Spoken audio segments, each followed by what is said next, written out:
रहीम। अस्सलाम वालेकुम। अ, आप लोग सबसे गुज़ारिश है कि पहले प्लीज़ चैनल को सब्सक्राइब कर लें। अच्छा, हमने अपनी लास्ट क्लास में पिलर्स ऑफ अकाउंटिंग को आगे बढ़ाते हुए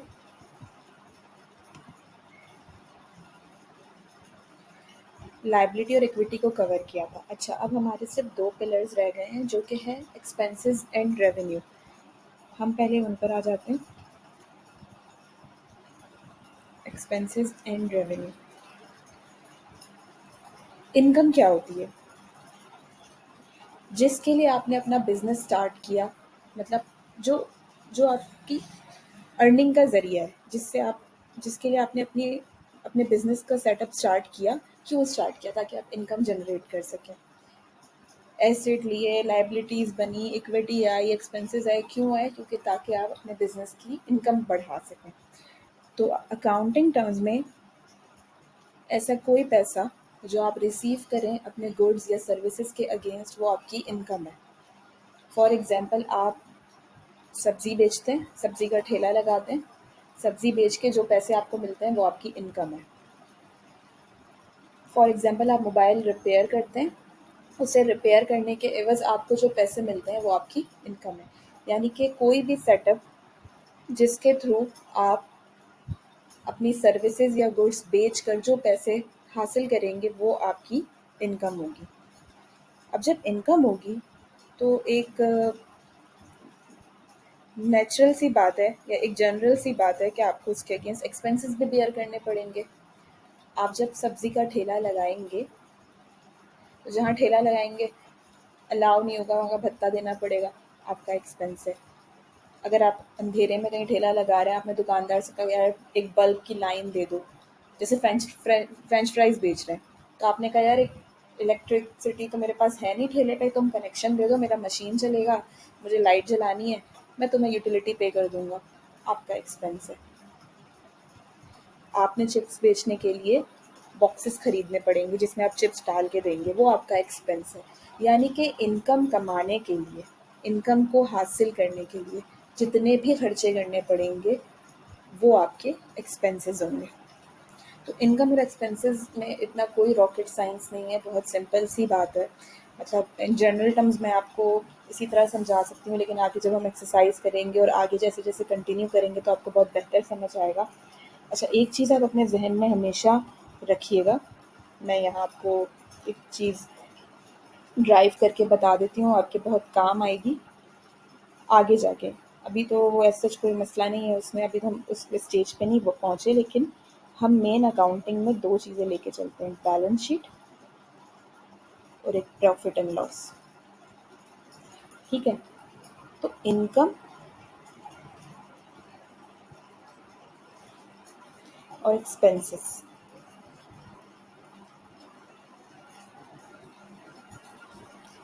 पी&एल आइटम है, वो हमेशा पी&एल में रिफ्लेक्ट करेंगे। और इसके अलावा आपके पिलर्स की तीनों चीज़ें, एसेट, लायबिलिटी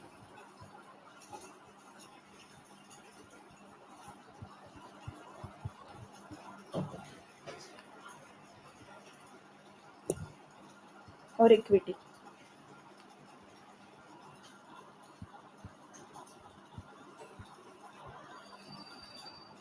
ये आपकी बैलेंस शीट आइटम है। तो ये आपने बहुत अच्छे से इसको याद रखना है कि ये दोनों पिलर्स यहाँ फॉल करेंगे और ये तीनों पिलर्स यहाँ फॉल करेंगे। यानी कि इन सिंपल टर्म्स, जो कि आपकी इक्वेशन है ना, अकाउंटिंग इक्वेशन, वो पूरी बैलेंस शीट में फॉल करेगी और इनकम और एक्सपेंसेस पी&एल में फॉल करेंगे। ठीक है? अच्छा, अब मैं आपको एक नया कॉन्सेप्ट समझाने जा रही हूँ जो कि लिंक आपके पिलर्स से ही करता है। तो वो भी मैंने सोचा कि मैं आपको यहीं कवर करा दूँ ताकि आपको आगे मसला ना हो। कॉन्सेप्ट है कॉन्ट्रा का।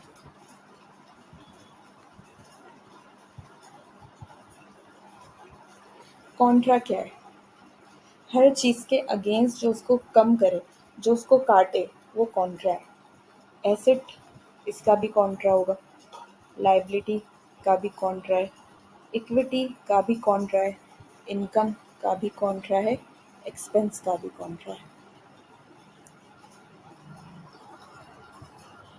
अगर हम इसको समझने की कोशिश करें तो कॉन्ट्रा का कॉन्सेप्ट मैंने आपको समझा दिया। एसेट की वैल्यू को कम करेगा तो वो कॉन्ट्रा एसेट होगा, लाइबिलिटी की वैल्यू को कम करेगा तो वो कॉन्ट्रा लाइबिलिटी होगी, एक्सपेंस को कम करेगा तो कॉन्ट्रा एक्सपेंस, इनकम को कम करेगा तो कॉन्ट्रा इनकम, और इक्विटी को कम करेगा तो कॉन्ट्रा इक्विटी। इसमें सबसे पहले आ रहा है कॉन्ट्रा एसेट। हम समझ लेते हैं कि कॉन्ट्रा एसेट क्या होता है।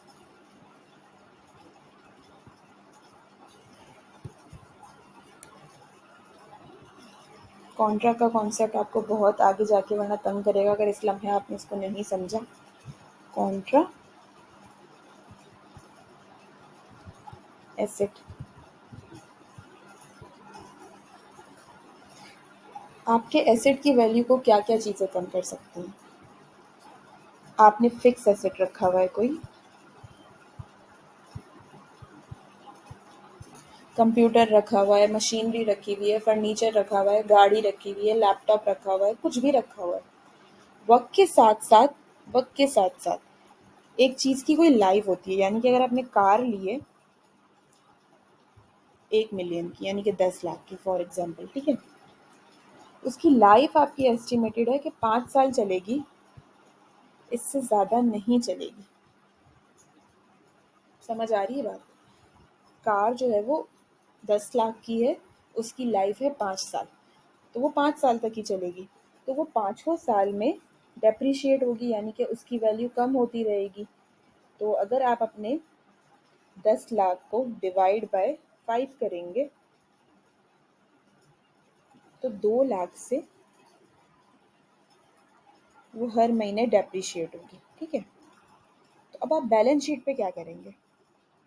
अब आप बैलेंस शीट पे ये करेंगे कि अब आप दिखाएंगे अपनी कार 1 मिलियन से और उसमें से एक्यूमुलेटेड डेप्रिसिएशन माइनस करेंगे 0.2, तो ये आपकी वैल्यू आ जाएगी 0.8। यानी कि कार आपने ली तो 10 लाख की थी साल के शुरू में, लेकिन 2 लाख से वो डेप्रिशिएट हो गई, उसकी वैल्यू गिर गई।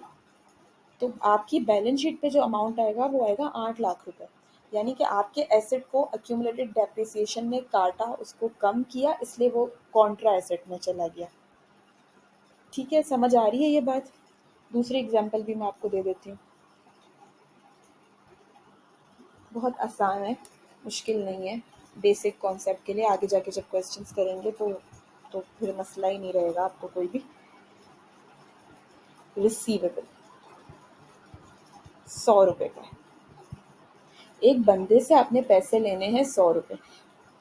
अच्छा चले, एक बंदे से नहीं लेने, 2 बंदे से लेने हैं। ए से लेने हैं 60 रुपए, बी से लेने हैं 40 रुपए, या इसको ऐसे कर लें ज़्यादा बेहतर हो जाएगा।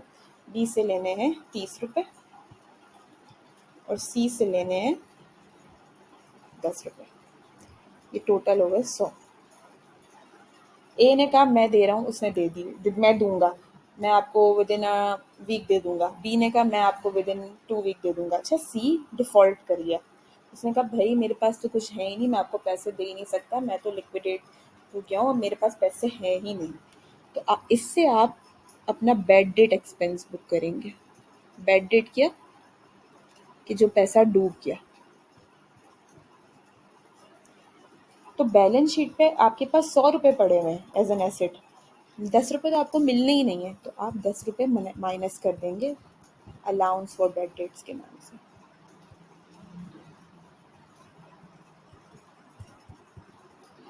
तो आपको सिर्फ 90 रुपए मिलेंगे।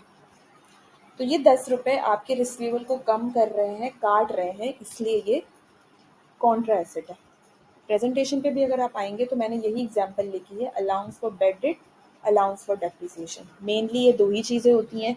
आगे जाएंगे अगर हमें कुछ और भी इस तरह की कोई चीज़ें देखने को मिली या सोचने को मिली तो हम उस पर भी वर्कआउट करेंगे।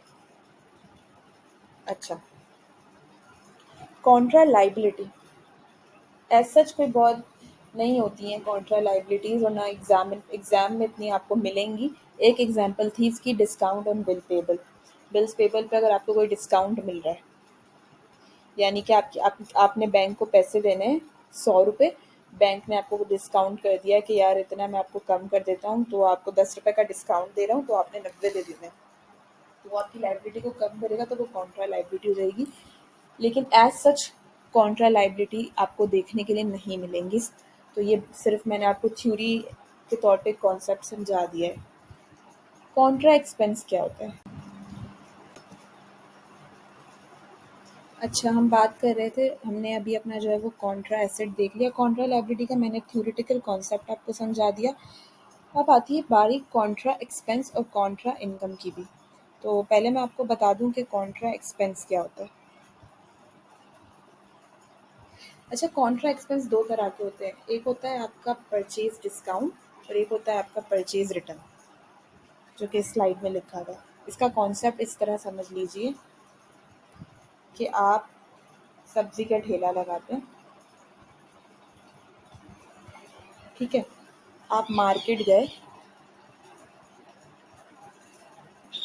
100 रुपये की सब्ज़ी खरीदी, उसने कहा अच्छा चलो तुमने मुझसे इतनी सब्ज़ी खरीदी, मैं तुम्हें 10 रुपये का डिस्काउंट देता हूँ, 90 रुपये दे दो। तो ये जो डिस्काउंट है जिसने आपके खर्चे को कम किया, ये आपका कॉन्ट्रा एक्सपेंस है, ठीक है। अब दूसरा ये सिनेरियो हो सकता है कि आपने जाके 100 रुपये की सब्ज़ी खरीदी, 90 की उसने आपको दे दी। आप जब लेकर आए तो आपने देखा यार इसमें से आधा माल तो सड़ा हुआ है, यानी कि गला सड़ा है। आप उसके पास दोबारा गए, आपने कहा मेरा आधा माल वापस लो और मुझे ना पैसे दे दो। अच्छा, बीइंग आप उसके रेगुलर कस्टमर हैं, आपने जाके शोर थोड़ा मचाया, तो उसको भी अपनी थोड़ी सी ब्रांडिंग का है कि यार लोग क्या कहेंगे। उसने कहा चलो ठीक है, तुम ये लो अपने 40 रुपये और सामान मुझे वापस दे दो और चले जाओ। तो नेट आपका कितना खर्चा आया? 50 रुपये। तो ये आपकी परचेज रिटर्न हो गई, यानी कि आपने उसको जाके सामान वापस कर दिया या उसने आपको डिस्काउंट दिया था। तो ये दोनों आपके एक्सपेंस को कम कर रहे हैं, इस वजह से ये कॉन्ट्रा एक्सपेंस कहलाएंगे। समझ आता है ये कॉन्सेप्ट? अब बात आती है कॉन्ट्रा इनकम की।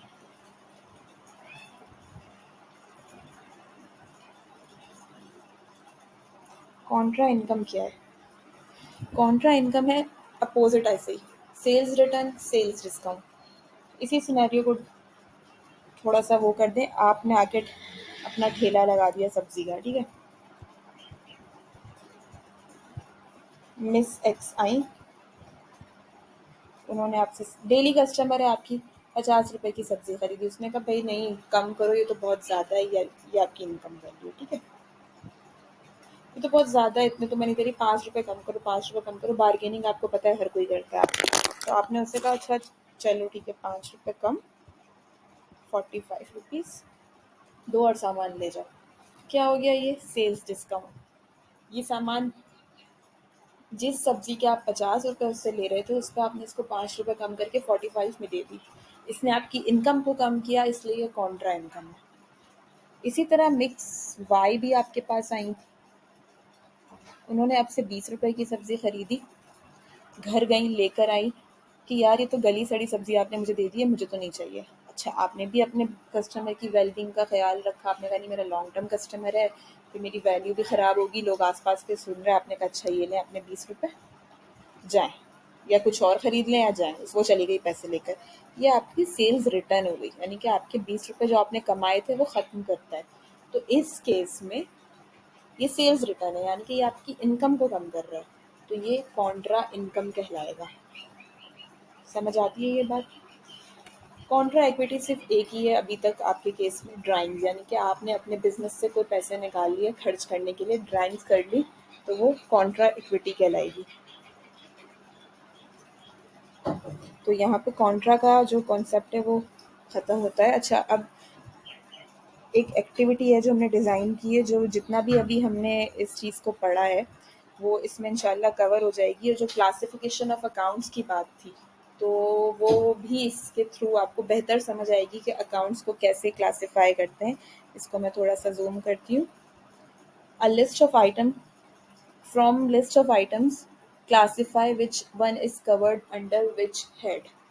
अच्छा, थोड़ा मैं आपको क्लियर कर दूँ कि किस तरह आपने करना है, ताकि जब नेक्स्ट क्लास में आप आएँ तो आप ये खुद सॉल्व कर कर आएँ।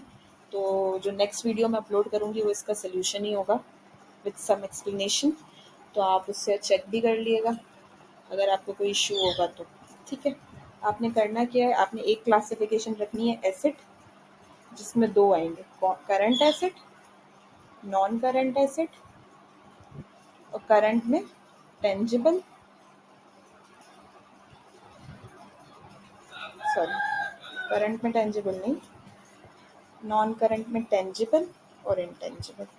ठीक है, लाइबिलिटी के लिए भी करंट, नॉन करंट, इक्विटी तो इक्विटी है, इनकम और एक्सपेंस। आपने इस तरह क्लासिफाई करना है चीज़ों को। हो सकता है कि इसमें कॉन्ट्रा की भी कुछ चीज़ें हों, तो उसको कॉन्ट्रा के साथ ही आपने क्लासिफाई करनी है, या आप अपनी समझ के साथ इसको ज़रा सॉल्व करिएगा।